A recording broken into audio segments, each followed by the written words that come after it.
All right. I'd like to thank everyone for joining us today at this Peace Week event. And welcome to Peace Week if you haven't been to a session already, organized by the Jimmy and Rosalind Carter School for Peace and Conflict Resolution at George Mason University. Each semester, Carter School Peace Week brings together faculty, students, alumni, friends, and partners from across the peace and conflict resolution community for a week-long conversation about how to effectively address urgent issues of peace and justice in our world today. Our theme this year in fall 2024 is Horizons of Innovation and Entrepreneurship for Peace. And in this session, we want to talk about the intersections of the world of peace and conflict resolution with the work of organizational development. And here we get to see this in the careers of some of the Carter School's down the street neighbors at the Training Resources Group. And most of this session will be led by Georgia Hanforth, who is a Carter School alum. And some many years ago, Georgia was my student in class in Conflict 600. So for master's students here, that's been a really great relationship that we've built over time and continue to kind of collaborate and work with each other. And so I'm so happy to introduce Georgia, who's at TRG, who will introduce her colleagues and run the rest of the session. Georgia, the floor is all yours. Thank you so much, Thomas. Welcome, everyone. Hello. Thank you for being here. As Thomas shared, my name is Georgia Hanforth. I'm a 2020 alum of the Carter School, graduated into the pandemic, but I'm still here, completed the dual master's in conflict resolution and social work, and I do now work at Training Resources Group along with all of the panelists we're going to hear from today. So Training Resources Group, or TRG, is an organizational development firm that supports leaders and organizations to achieve positive change in the world. We offer services across training, facilitation, coaching, and capacity strengthening to a variety of U.S. government and other clients. So I hope you can already kind of see some of the connections we're hoping to draw in the conversation later on. The way that this is going to go, we're going to have I'm going to introduce all our panelists. They're going to kind of share about how they see connections between the work of conflict resolution and organizational development. And then, they'll speak to two questions about their career to date, the connections they see, and then we'll open it up to your questions and kind of have a broader conversation. So with all that being said, I'm going to go ahead and introduce our panelists. We'll get into the questions, and then in a little bit, we'll kind of chat as a broader group. So in no particular order, our panelists here today are, first off, Shareef Khatib, who's an organizational development and training consultant at TRG.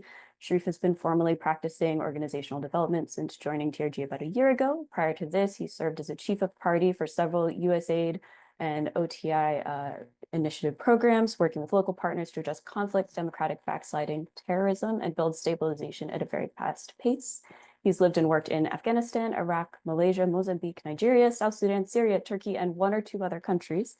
But the most interesting professional experiences he's had was bringing international development conflict resolution models home. In 2020, he implemented a gun violence reduction program in Portland, Oregon to dramatic success.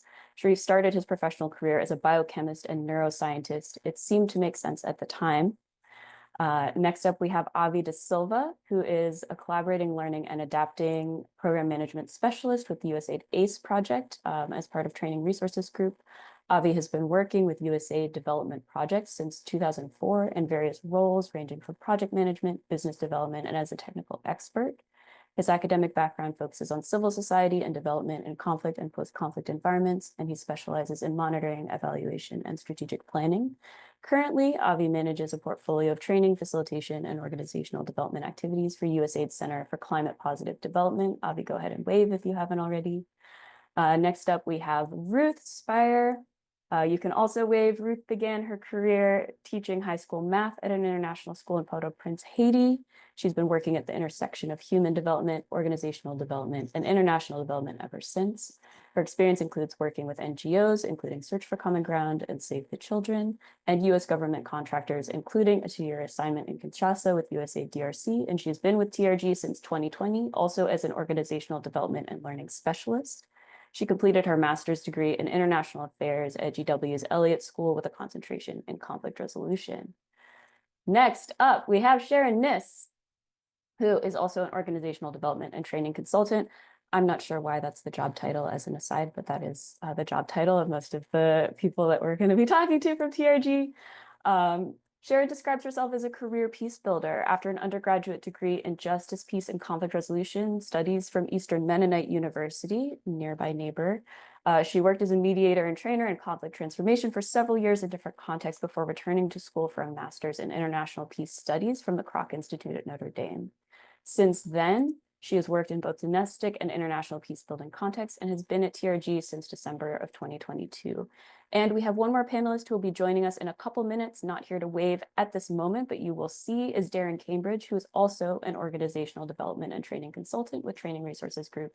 And Darren is an educational creative, facilitator, and producer who has cultivated his career in the fields of peace building, international education, nonviolent action, civics education and engagement, leadership development, and community organizing. And you might have seen him because he has also collaborated with Arthur Romano, if you're familiar with Professor Romano. So now that we know who everybody is and who's in the room, from our side at least, we're going to get into the first of our two questions.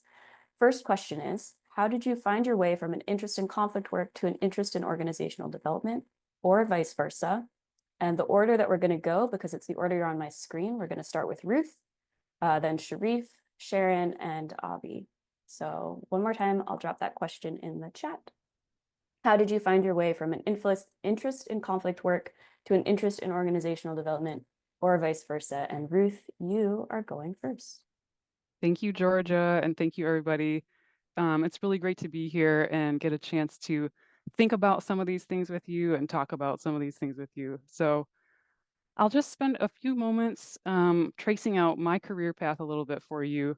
I know the title of the session, I'm looking to the side here because I have it on my second monitor, Career Pathways in Peace and Conflict Resolution, and here we're focusing on organizational development. So I want to bring us to that and just first acknowledge that everyone's career pathway is unique.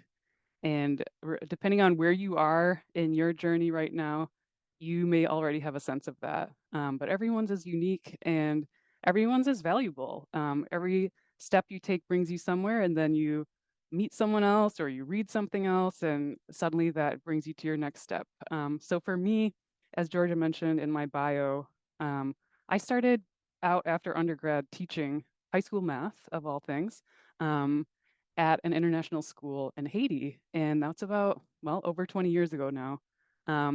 And I was drawn to that because I was really, in my undergrad, I did a liberal arts degree, which might be also familiar to others of you on this session.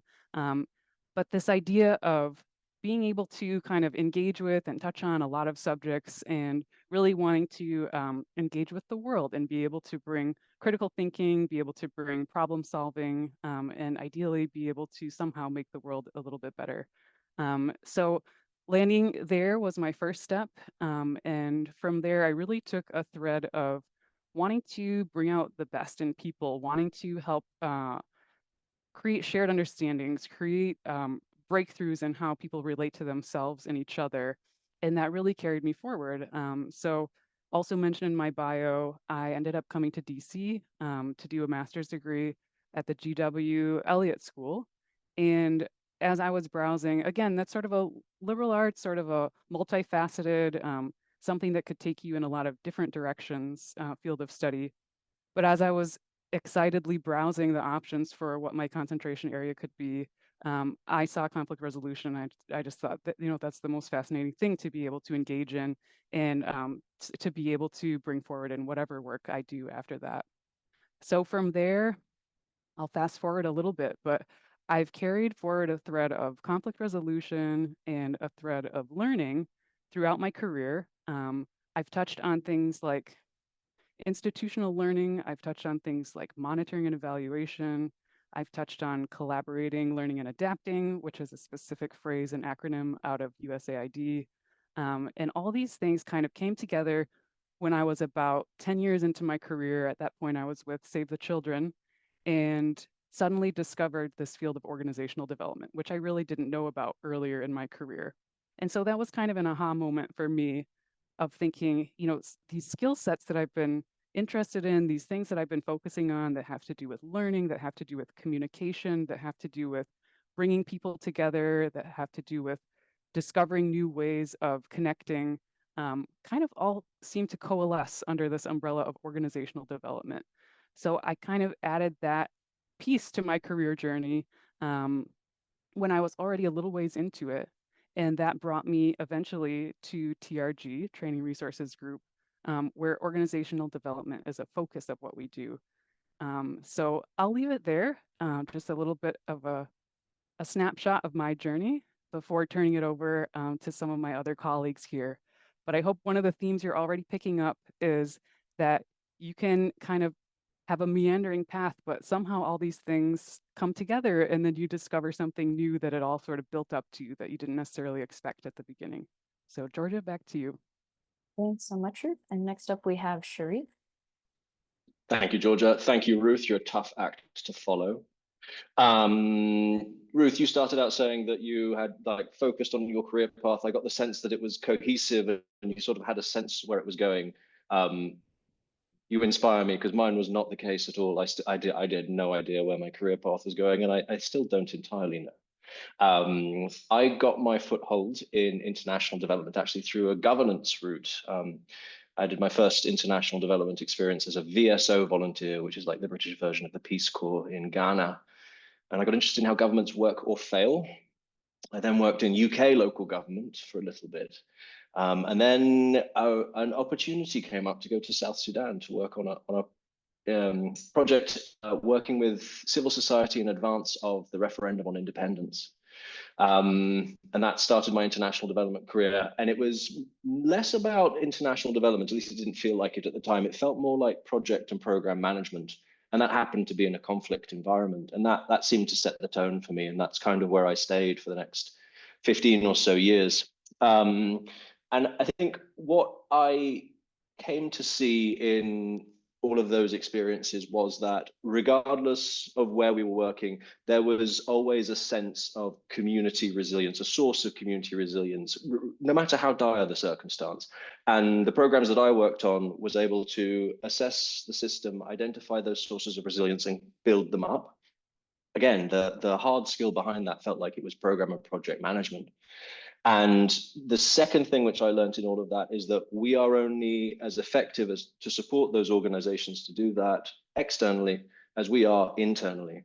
So our ability to be an effective team, our ability to be an effective organization inside is what made us be effective externally. And then if we expected our peace dividends to sustain, we had to then teach those organizations to do exactly the same thing. And some of it was the exciting stuff about engaging, finding conciliation and other events and opportunities. And some of it was the rather mundane, keeping your books balanced and managing your outcomes and tracking things that are important. But I have benefited from living and working in a lot of diverse places. And those two lessons brought me to this point where if I can help organizations and teams do that effectively in one place, I believe I could do that anywhere. And that's what I do through TRG. That's what TRG enables me to do now. Thanks, Georgia. Over to, is it Sharon who's next? Go ahead, Jazz. Hello, good noontime, those of you who are joining us from the DC region where TRG is based, and also George Mason. And anyone who's joining us from further afield in the US or internationally, welcome to you, glad you're here. As George mentioned in the introduction, I consider myself a career peace builder, which basically just means that this is all I've ever done. But as many of you likely know, the field of peace building is very wide-ranging and very diverse, which means you won't get bored in this space, no matter in what sectors you might be showing up as. And what's interesting in my journey is that throughout my conflict practitioner career, I was also bringing in and adapting and learning organizational development techniques throughout. So I came into the organizational development field through the conflict work. So first, after my undergraduate degree in conflict studies, I was then working in the UK. And our focus there was in organizational conflict, specifically in church congregations, which was a very unique context to be working in. And in that setting, it really gave a great opportunity to apply all kinds of peace and conflict skills, from mediation to facilitation, dialogue, restorative justice. This was all often around identity issues. So identity conflict, you'll know, is a more entrenched reality of conflict dynamics. So that's always a fun one to work with. And it also brought in the structural dynamics of organization. So it did a lot with strategic planning and governance, roles and responsibilities, some key aspects of healthy organizations in that space. I was doing about 75% of my time training organizational leaders in dealing with conflict, and then 25% of our time was spent in interventions with active conflict scenarios. So when I came back to the US, I then continued. It turns out that church conflict is a bit of a niche field. And so when they find out that you have some experience in it, then all those Christian churches with conflict come find you. So it was an area that I then continued to work in while I then had stints working with some conflict-related nonprofit organizations. So I had experience being nonprofit staff, leadership, and board member in different organizations. I then was able to tap back into the international peacebuilding space in my graduate studies, and also then kept up the side work during those graduate studies in South Bend, Indiana, where I was also doing grassroots peacebuilding efforts, and continued my work in the Kansas region, where I was doing education and training primarily, while also keeping up a caseload on the side with organizational conflict. And in that space, was also training others in dealing with organizational conflict. And then came back to the DC area, where I worked also as a freelance consultant, taking on conflict cases, worked for a little bit with the United States Institute of Peace, and now with Training Resources Group. So throughout all those different experiences, I was collecting these building blocks or puzzle pieces of working with organizational development and working for healthy organizations, whether it's through active conflict or training people in health and setting up healthy structures for it. So that's a little bit of my journey, and I'll be happy to get into some more of those specifics as we continue our discussion or in response to your questions. Back to you, Georgia. Thanks so much, Sharon. And we're going to go to Avi, and welcome to Darren, who will be our final panelist to speak on this question before our second one. Go ahead, Avi. Hi.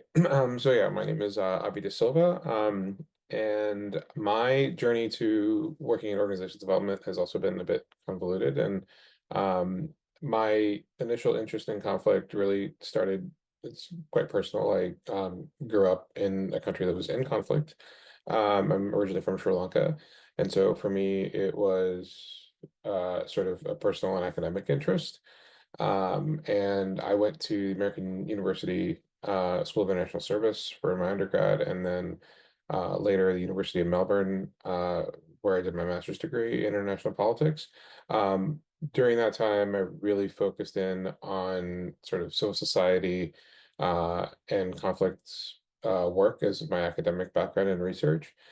And so I got into this a little bit by accident because I started out doing a lot more research and evaluation based work, where I started to get into understanding the effectiveness of foreign aid programs, and eventually sort of specialized in how effective our particularly USAID programming is in strengthening civil society organizations. And a lot of that work was done in post-conflict settings in Afghanistan, DRC, and other places.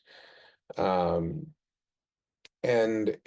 I realized that I was a bit tired of evaluating these programs and just talking about what they did wrong and where things didn't work. And instead, I wanted to actually help these organizations do things better, instead of telling them how they did it wrong. So that's how I got into working on the organizational development side and pursuing a career in strategic planning and facilitation.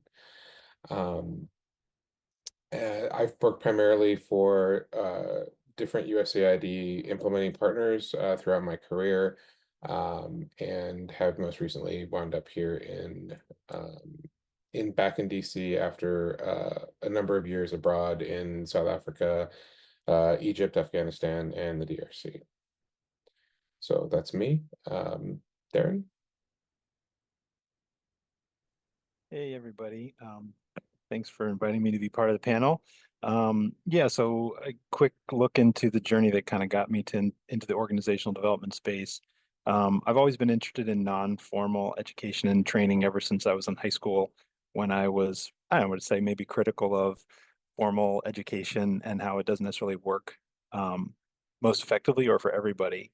And so I got training in international training and education. That's what my master's is in from American University. But my experience like doing it really started mostly with high school youth. I worked for an organization called the Close-Up Foundation, and it's a civics education and engagement nonprofit that works with high school, some middle school youth from around the country, and in some cases from around the world, to learn about their rights, how democracy works, and so forth. Then, I got a little bit older in terms of the audiences I worked with. Right when I finished my master's at American, I started teaching there as an adjunct. And so started working with undergrads and with some grad students. And one of the classes that I taught was education for peace and conflict resolution, because that was the focus of my master's. So I taught that for a few semesters. Then I started working for the International Center. Well, I started working for a good governance kind of student organization called Democracy Matters. I kept working in more of a community organizing way with colleges and universities around the United States, around getting big money out of politics, voting rights, again, good governance, pro-democracy type issues. Then worked for the International Center on Nonviolent Conflict. There's an interesting story behind that I won't go into, but that really brought me more specifically into the field of conflict, particularly nonviolent conflict. And I worked with activists, organizers, journalists, academics from all over the world who were engaged in some form or another in nonviolent civil resistance against oppression or injustice in their respective countries. And so this organization was designed to advance the practice and study of nonviolent action. That brought me to the U.S. Institute of Peace, also where Sharon worked, and was there for a few years working again with people all over the world, doing online course development and teaching and training, as well as in-person teaching and training. And then I 2018 went to Training Resources Group. And what really brought me there was two things. One, a mentor of mine who had been working there at the time, and I knew through American University, had reached out and thought that I would be a good fit for a role that he was looking for in that organization. And I'm very grateful to him for reaching out. And two, at the end of the day, a lot of the work that I was doing around nonviolence or peace building or conflict resolution was about how do groups of people come together towards a shared goal to achieve a positive end. And through all that, there are challenges in leadership, how you organize, how you manage conflicts amongst the team, with others in the same space, be they adversaries or allies. It comes around to some of those core skills. And when I joined TRG, I realized this is organizational development. And this is, I think, at the core of that work. So that's how I ended up where I am. Thanks.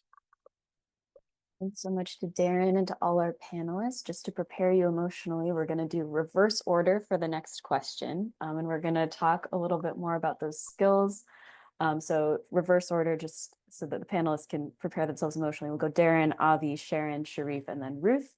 But to drill down a little bit on some common themes, our second question does get into more of those skills, because I think myself going through the program at the Carter School, I really did feel like I was collecting a bunch of useful skills, but I wasn't exactly sure where I wanted to apply them or what I wanted exactly to do with them. And so to me, it's heartening to hear that across a number of you talking about kind of following a skill set or a type of work you wanted to do and becoming an expert kind of in a subject matter area that way, or doing it the other way and sort of following a subject area and realizing all the skills that you did have to bring to bear in that area. So I hope that that is also for some of the folks who've jumped in the chat talking about sort of being open to just learning.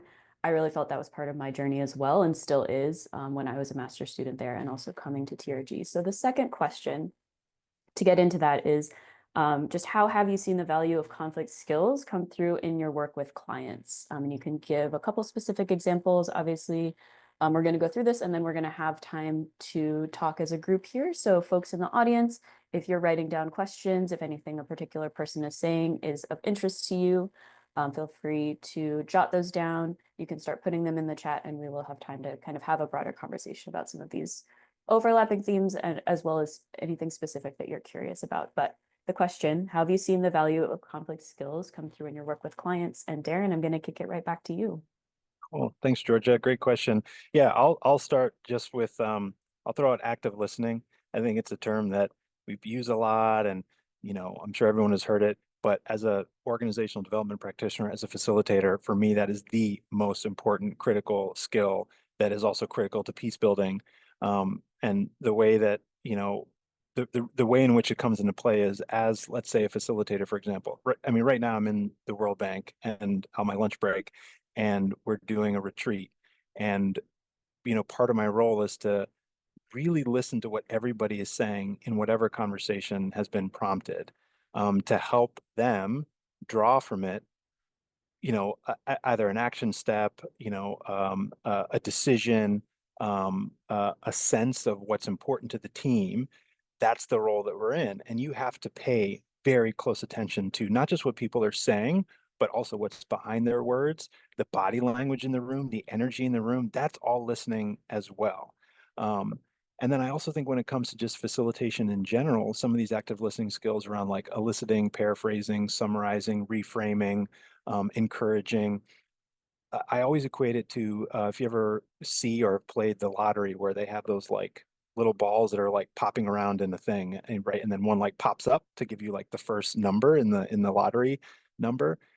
I see, paraphrasing as actively listening in the moment, and you have all these ideas, all these thoughts, these little balls popping around in any given conversation. And as a facilitator, you're able to say, oh, there's one right there that I think that is important for this group to like hear again or be highlighted as a way to paraphrase it. And then you kind of like gather those little pieces from the conversation as it's going on. And then when you get to the end, you have the summary of, okay, here are all those pieces of the conversation that seem to elevate to the top or elevate to the surface for this larger conversation. And I think that's critical for peace building and definitely for organizational development and facilitation. Awesome. Thanks, Darren. Avi, I believe you're next. Yeah, Darren is, I couldn't really say it differently than Darren. That makes a really great point. You have to use a lot of that in your day to day, but I think there's also an element of it that comes of using those skills also in working with your clients. My experience has been that a lot of times you're oftentimes brokering disagreements within clients that they don't even realize that they have between different people in a client office or within an organization. And sometimes your role is to be sort of an honest and objective broker. And so all of those skills come into play when you're listening and talking with people. But I think the additional part of it is really being attuned to interpersonal dynamics, understanding cultural backgrounds, cultural differences, particularly in the international space.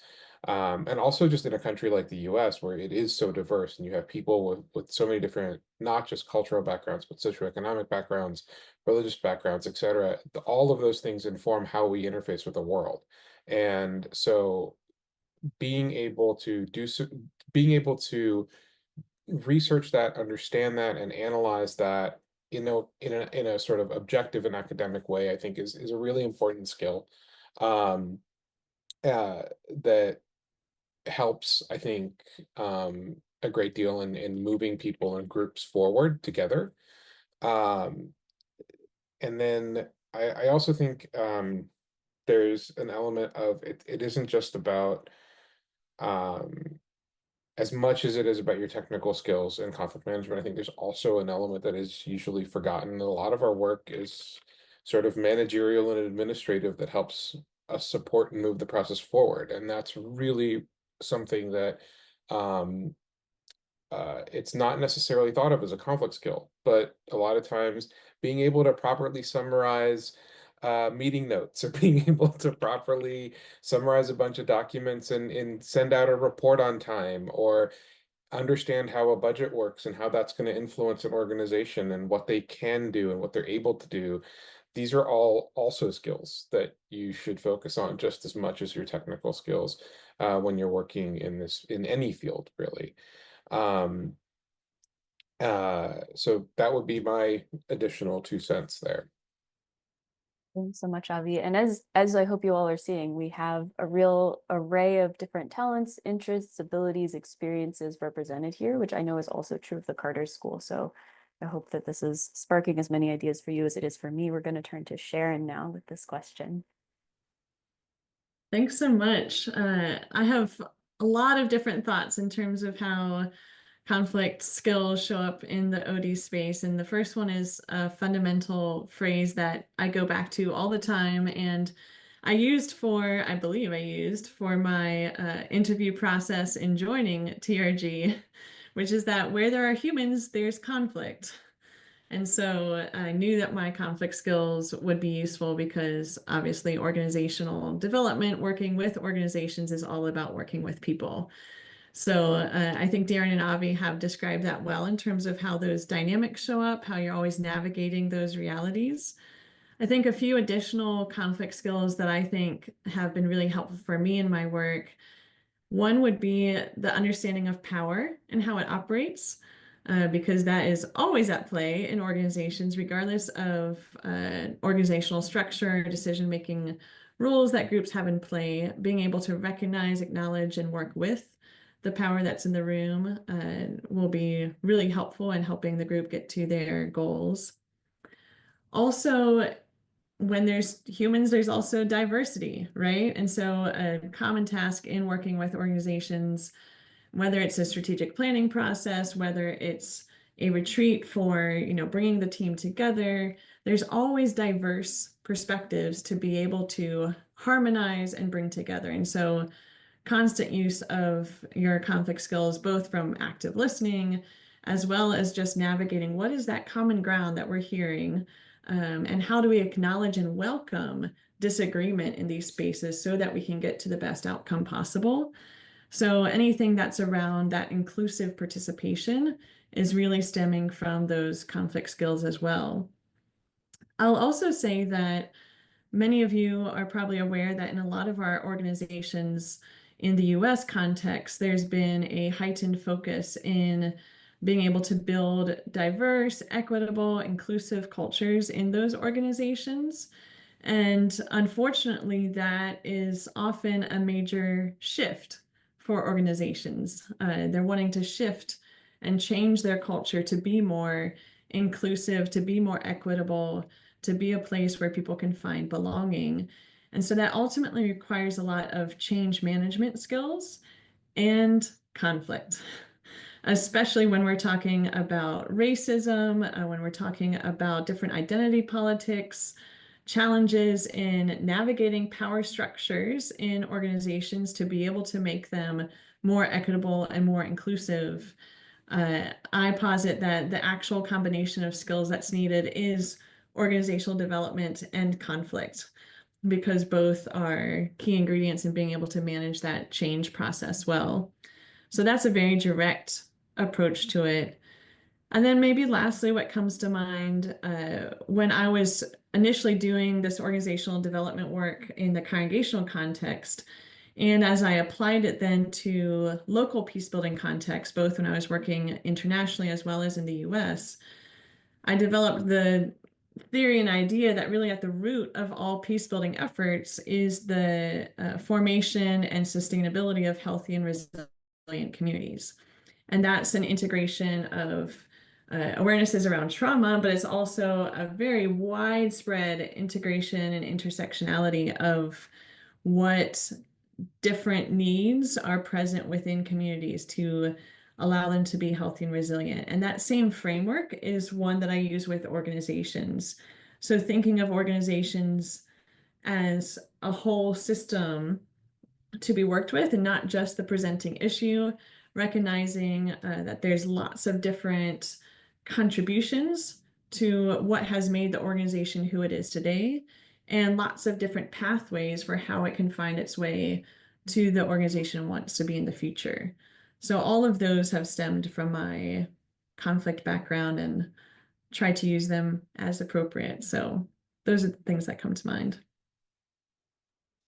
So much, Thanks, Sharon. Shaz.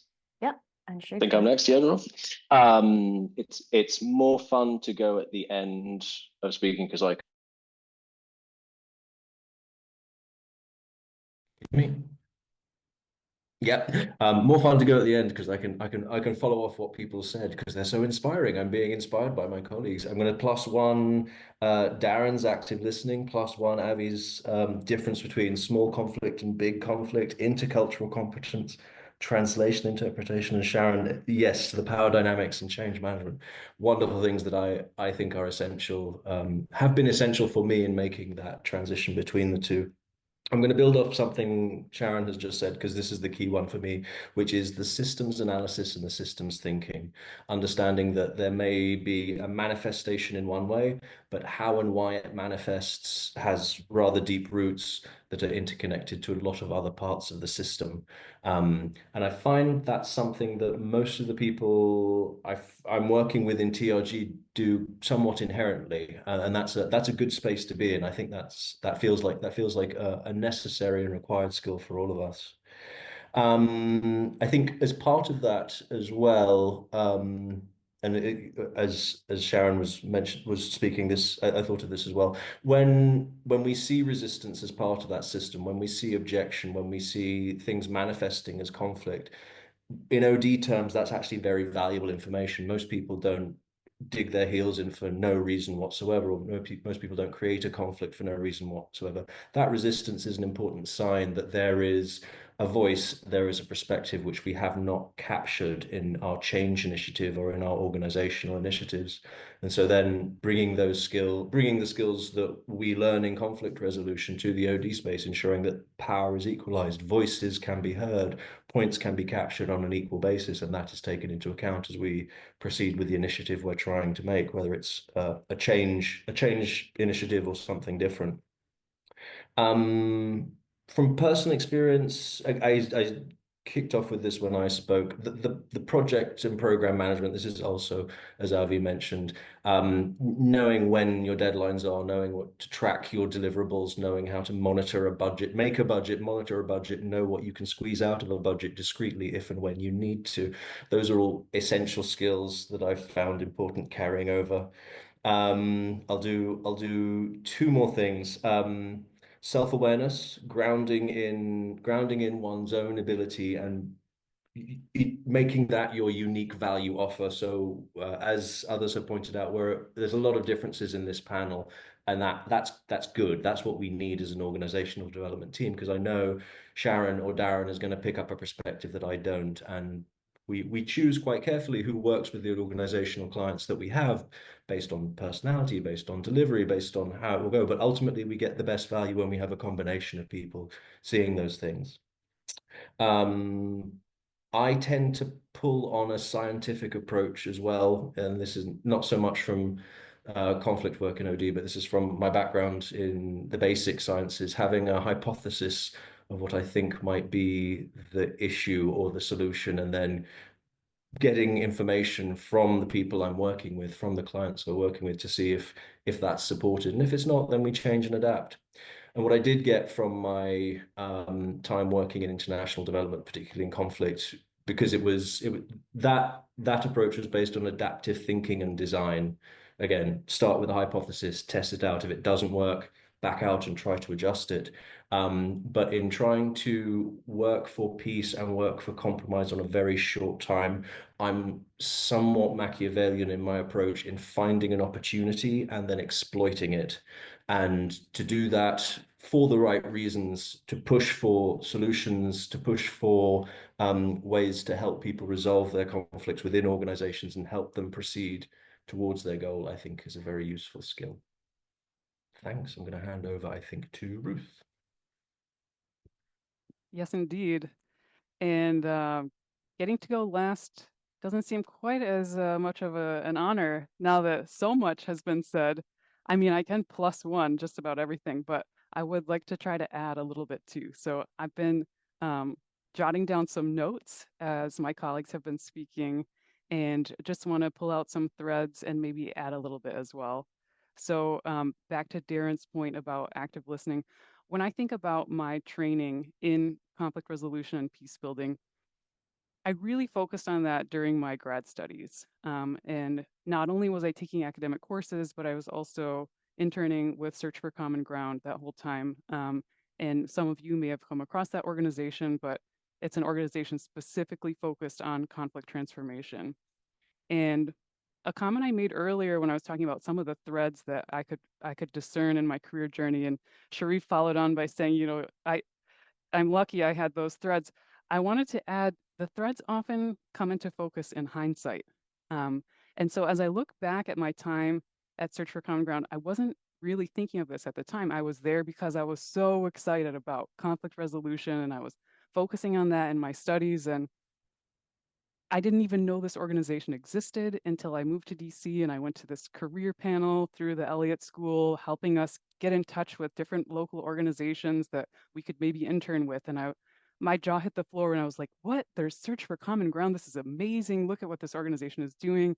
I would be so fortunate if I could intern with them. And I was able to intern with them and it was so exciting. But as I look back and as I think about this question as currently posed, I was watching people practice a lot of these skills of active listening, these skills of being present, these skills of designing an experience for people, how you're bringing people together and what you're trying to help them accomplish together. The design that you do for that event or that meeting or that conversation really matters. So that came to light for me as I started to make the link between conflict resolution and organizational development later in my career. I loved Avi's point about research and analysis. I feel like that was another piece that came through for me in my studies. Conflict analysis being a big part of it, that came through in what Sharon shared as well about power dynamics. So whatever the circumstance is, whether you're looking at something at the international scale, whether you're looking at something regional, whether you're looking at something within a company, trying to be able to just take a look at it all and understand the different pieces that are at play and trying to get a sense of the dynamics. And that brings me to one of Shareef's points as well, this concept of systems thinking. Um, Systems thinking is something that I didn't come across until later in my career, but a piece of my career had to do with what we often call the program cycle in international development. This idea of you set out to accomplish something by doing some strategic planning. Then you design some specific activities to support that. Then as the activities are being implemented, you're keeping tabs on what's happening. You're monitoring it. You're trying to learn from it. If something's not going as planned, if something changed, how can you adapt? So this whole concept of the system that's in place, thinking of that in a conflict setting or a conflict framework, but also thinking of that in an organizational development framework really comes through as well. And something else you said, Shareef, that I wanted to make sure to emphasize as well, this concept of self-awareness. I think the further I get in my career, but also just in life on the planet, this idea of how well do we know ourselves and what does that do for what we're able to bring or contribute in any interaction we might have? And how can we help foster deeper self-knowledge amongst others? So this idea of seeing that in the context of my conflict resolution studies, and I think we had a little acronym, like a 3-word phrase that was needs, interests, and positions. I don't know if that's still in the mix, but this idea of like somebody comes, they have a stance, like that's their position. This is what I want. Okay, well, let's dig a little deeper. What's under that? What's the interest that you have? And really, if you're very vulnerable, can we dig a little deeper under that? What's the deep need that you feel like is not being met for you that led to this interest, that led to this position that you're holding so firmly? So this concept of self-awareness really comes through for me too. But I could go on. I feel like everything that everyone has shared is so valuable.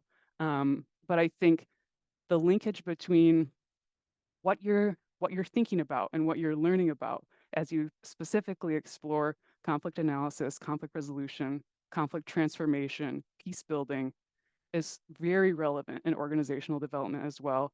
To borrow Sharon's phrase, wherever there are humans, there will be conflict. So I feel like that's a really great relationship to start exploring, and one that I would also emphasize again. I didn't know when I was studying conflict resolution that I would get introduced to this field of organizational development. So just for you all to continue to be open, what you might discover along the way, you never know. And I really think it has to do with people you meet. I heard a couple of my colleagues mention people they met as kind of part of how they got where they arrived. And I would also emphasize things you read.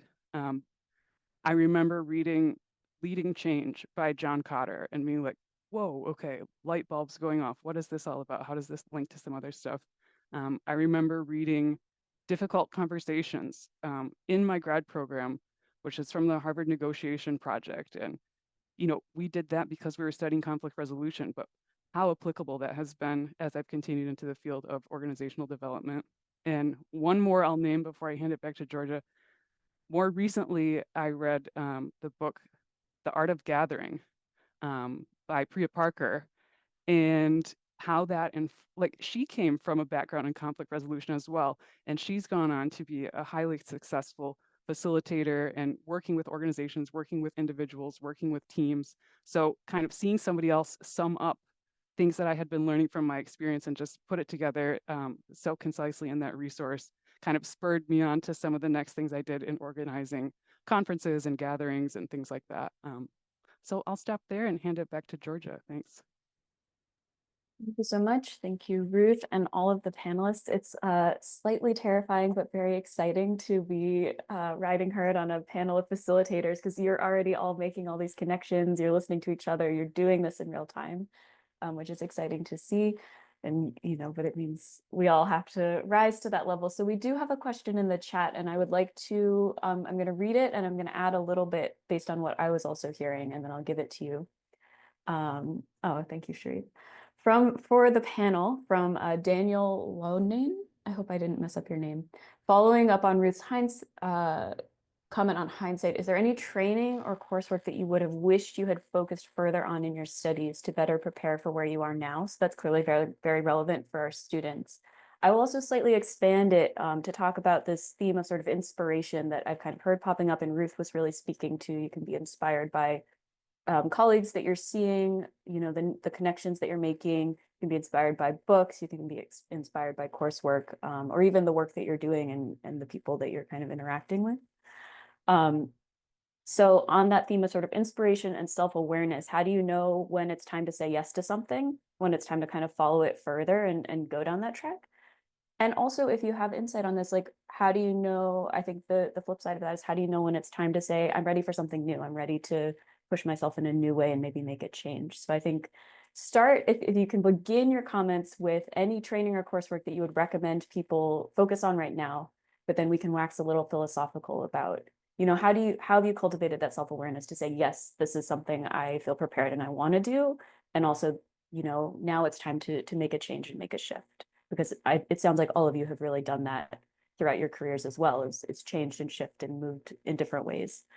And so I think that's been very helpful to me in talking to mentors that I have, of understanding that that's possible, and we all do it. So in terms of order, we're going to change it up yet again so that the same people don't always have to go first and last. So we're going to go Avi, Sharon, Darren, Ruth, and then Shareef. All right, so we're going to start with Avi. Okay, this is kind of half of a heavy question, so I'll start with the easy part. Courses I wish I had taken. So like I said, I come from kind of a research background. So I will say my answer might be a little bit slanted, but one of the things I would really focus on is practical skills. Take courses that give you hard practical skills. When I was in school, a lot of politics courses and a lot of these types of courses really focused a lot on theory. And I felt like when I started working, I really felt that I was on a handicap. Like I wasn't really, I didn't have practical skills that I could point to and say, I can do this type of research design, or I could do this type of budget. So try to look for courses that give you practical skills, because when I've looked for hiring people, I'm looking for people who can do the job, and I don't have to handhold. So I would say look for courses that do that. If there are courses that, like I said earlier, and many of us have touched on, focuses on how to like manage a project, how to manage an organization, those types of things will help you. I'm not saying make that the core and the only course, but having a reasonable background in how to on the business side of these things can help if that is something that is available to you. And then in terms of like, how do you know, I always tell myself, and I tell other people, that if you feel like you haven't learned something in a year and that you're not going to learn anything new in the next year, it's probably time to walk away. It's probably time to find something new. If you're not learning, you're not growing. And that's, I think, like the big guiding principle for me is if I feel like I haven't learned anything, it's probably time for me to find something else to do or look for the next step up. But conversely, I also think is being very, very honest about, have you actually learned everything that you could learn in where you're in the position you're at? I think and it's natural. People want to grow and progress and make more money and climb in their career. That's all very normal. But at the same time, you're probably not going to learn everything you need to know about what you're doing in a year, or 2 years for that matter. So really think critically about whether you're looking for that next promotion too soon. I personally have taken the next step too soon and failed miserably. And that's also part of the learning process, but also like really think about, are you actually ready to move on? Have you exploited every opportunity and learned and mastered what you need to master to move to the next step? Don't be too much in a rush to get promoted and stuff like that. Sometimes sometimes the next step isn't the right call. I have definitely had positions, and this is part of the reason I'm at TRG. I had a job that I thought I really, really wanted, and it turns out that higher up wasn't great because I wasn't doing the work. I was managing the work, and that's different. Some people are really good at that. Some people really enjoy that, and that's awesome. Others, the higher you rise in a career, oftentimes the less hands-on you are. And it's okay not to rise high if you just want to, get in the weeds and get your hands dirty. So I guess that's the other thing I would say, is there's always a flip side to the decisions that you make in your career. So really be critical and strive to be objective, and identify people in your field, in your career, that you can talk to, bounce ideas off, and do it often. Because it's very difficult when you're in a situation, whether it's a good job or a bad job, it's very difficult to gain perspective when you're in the situation. So it's really important to try to find people who can give you that perspective and give you a reality check as well. And then the biggest piece of advice that I have been given my entire career is, be nice to everybody, because you're going to meet the same people on your way up as you are on your way down. So that's me. Zavi, Was Dan Sharon next, is or next. Sharon? Sharon. Sharon. Yeah, what a lot of great wisdom there, Avi. Thanks for dropping it. And so I can just go +1 in my responses. Very briefly, I think in terms of courses, it's really hard to know, because I would say that the group facilitation course I had in undergraduate studies was core and foundational. And the apprenticeship that I was ultimately in as a new staff member in an organization with expert facilitation facilitators was also the best learning. And similar to the mediation course was foundational, and doing the mediation was that much more important and useful. So +1 to the practical skills that you can gain. I would say just where I'm at now, if I could pick a dream course to have gained earlier on, might be design thinking or human-centered design. to add into the repertoire. If I was forced to name one, that's the first one that came to mind.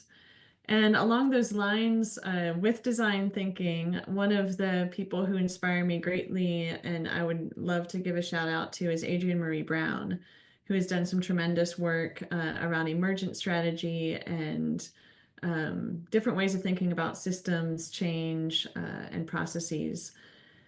In terms of how to know yes or no or make a change, I'm a gut person. And so I listen to my gut. And so that kind of goes back to knowing yourself, knowing whether it's a good fit or not. And part of that is there some fear? And fear might not be a bad thing. It might suggest that it is that opportunity for growth and learning, like Avi mentioned. So that's certainly an aspect. And I would also say that when I have had clarity for the direction that I want to head, that being able to be clear that this next move might not be my all that I'm wanting, but it's going to help me in this one particular step, and being willing to say yes because of that, and not necessarily try and aim for the perfect and sacrifice the good in the way. And maybe the last piece there is also what Avi was alluding to, that the people make the workplace. So sometimes the work itself might not be as exciting as you would have hoped for, but the people you get to work with are great and it's worth it. Sometimes those blend great, like at TRG and with these amazing colleagues, but sometimes it's one over the other, and I'd prefer to choose the people than the content of the work. So back to whoever's next. Thanks so much, Sharon. Now it is Darren.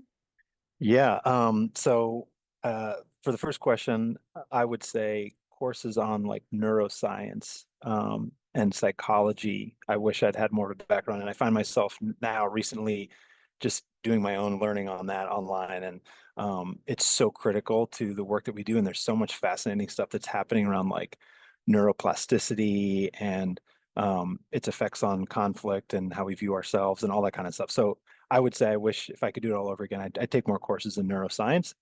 I highly recommend the Big Think YouTube channel and their Very Well series. Every year they come out with these amazing thinkers who've written all these great books, but they kind of sum it up very quickly in like a 5 to 10 minute video. And so there's a lot of great things there in neuroscience. On the second question around how do I know when to make the next move? I mean, to put it briefly, like if you wake up in the morning, you look at yourself in the mirror, you're not proud of what you're doing, it's time to move on.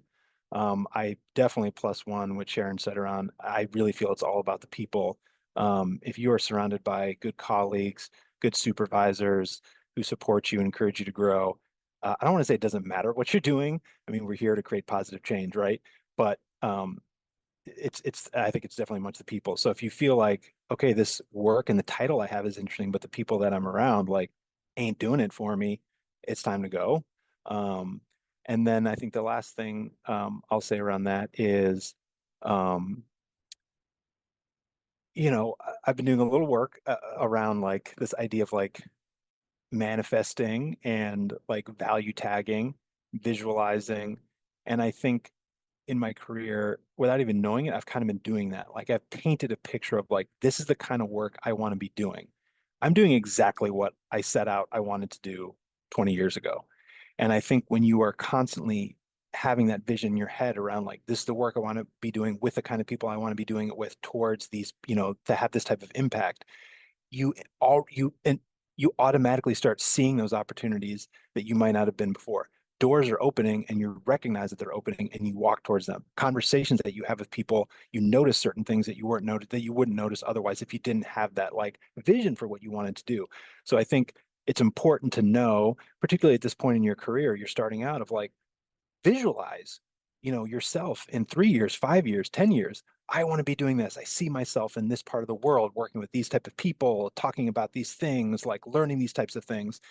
And I honestly, I believe that like you keep that in your mind, like you will find your way there. So I think that's important. Thanks so much, Darren. Giving everyone homework. I hope we're tracking that we're giving people homework. Next up is going to be Ruth, and then Shareef is going to close us out. I know you're ready, but it's Ruth first. Thanks, Georgia. Wow. Really, really great answers from my colleagues already. And let me see what I can add. So regarding which courses I wish, or which training I wish I had taken more of, I'm going to give you kind of an unsatisfying, potentially unsatisfying answer to that. But my answer is it's never too late.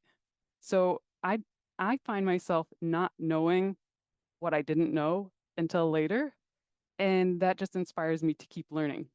So I think this ties to what Sharon said and also what Darren said about kind of getting in touch with yourself and asking yourself, what do you want? What are you interested in? What inspires you? Then act on that, and that will lead you to the next right thing. And you may discover 3 years later, oh, because I studied that or because I took that training, um, now I'm interested in this. Okay, that led you to the next right thing. So while I also want to totally co-sign on what Avi said regarding mixing theory and practice, and I feel like Sharon said that as well, while you're studying, while you're intentionally in this space of seeking growth and seeking knowledge and seeking experiences, um, being able to mix the theory, which is very foundational, but also the practice. Like, what are the practical elements of bringing this career to life for you? So I want to echo that as well. But I really just want to emphasize lifelong learning. We focus a lot on what to learn while we're in kind of formal, structured academic settings, which is very valuable.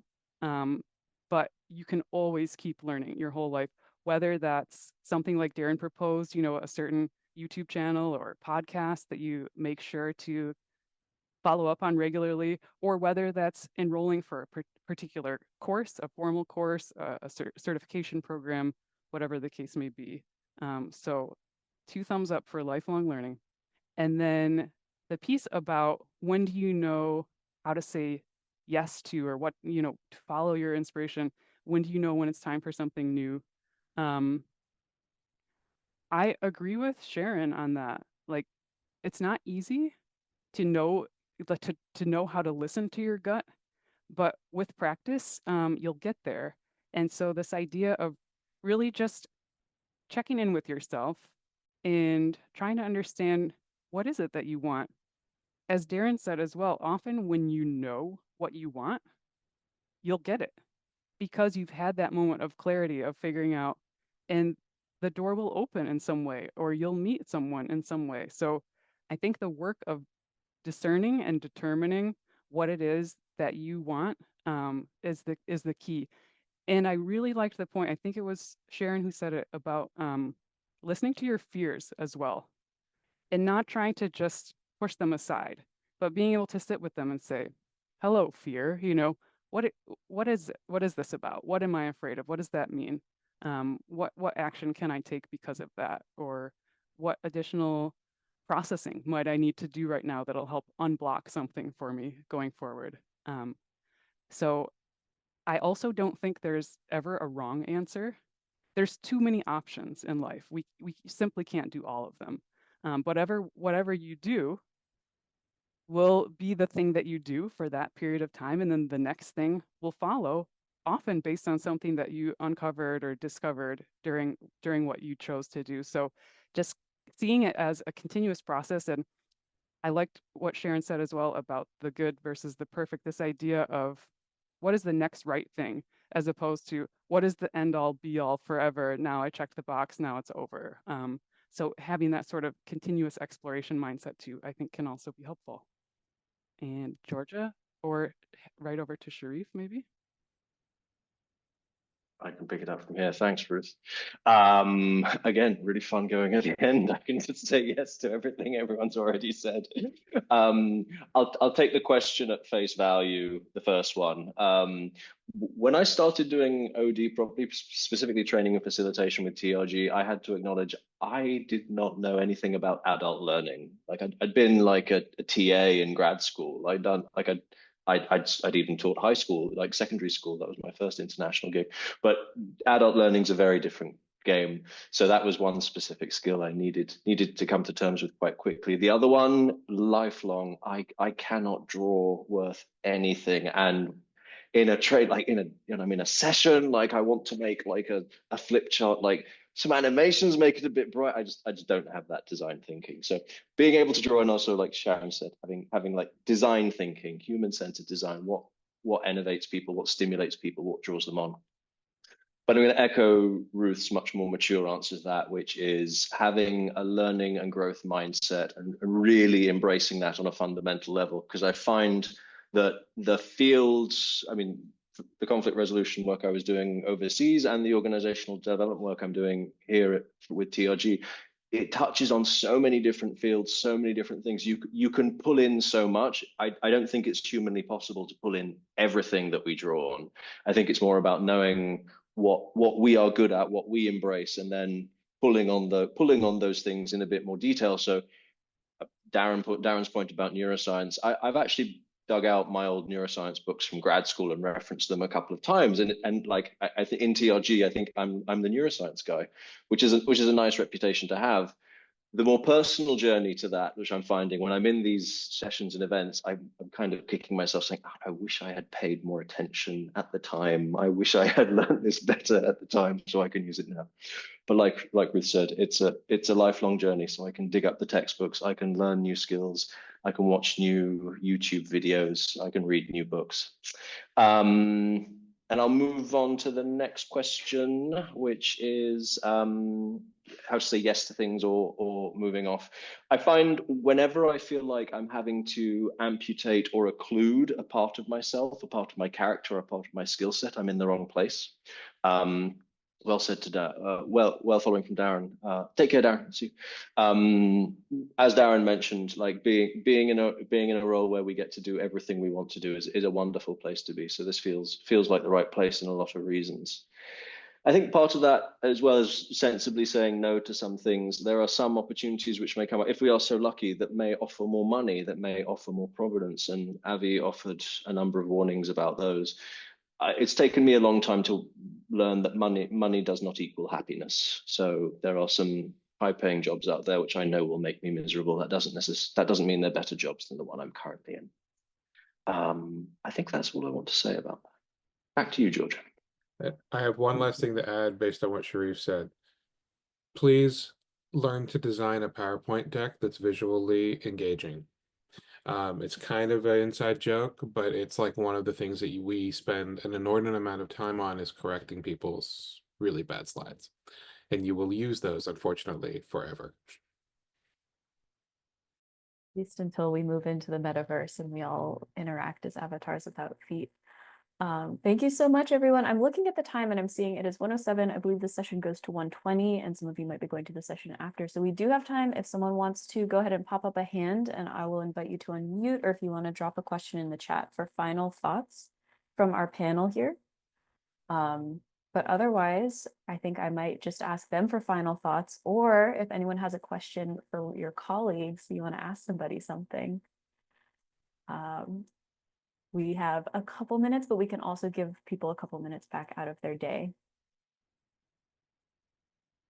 I'm appreciating all the appreciations in the chat. Not seeing anyone popping anything up. I think I'm going to go ahead and drop TRG's website if you want to learn more about what we do. Darren had to head out a little early to get back to the work that he's doing today. I saw the note about PowerPoint comments. Yeah, just to reiterate, we really heard such a balance of you need the touchy-feely, the soft, the personal self-awareness skills, the relational awareness, kind of reading the energy in the room, that kind of thing. And you also just need some practical skills. And it's really about bringing those into balance and having both, which I think is something I thought about a lot as a master's student. And I know it kind of feels like, at least for me, it often felt like I was being pushed to really learn a lot of one thing at one time, and then I would have to double back and focus on the other. But I think, as we've heard from all the panelists, it's really a mix, and just making sure you find that balance for yourself. But TRG's website is here in the chat if you'd like to pull it, if you'd like to check us out. Darren left his email address if you'd like to reach out to him. I will leave mine if you have any follow-up questions or you want to be in touch with anyone who's been here. Please feel free to reach out to me. I see Sharon has also put hers. And thank you all so much for being here and taking some time out of your day to listen to us. We wish you a really good rest of your day.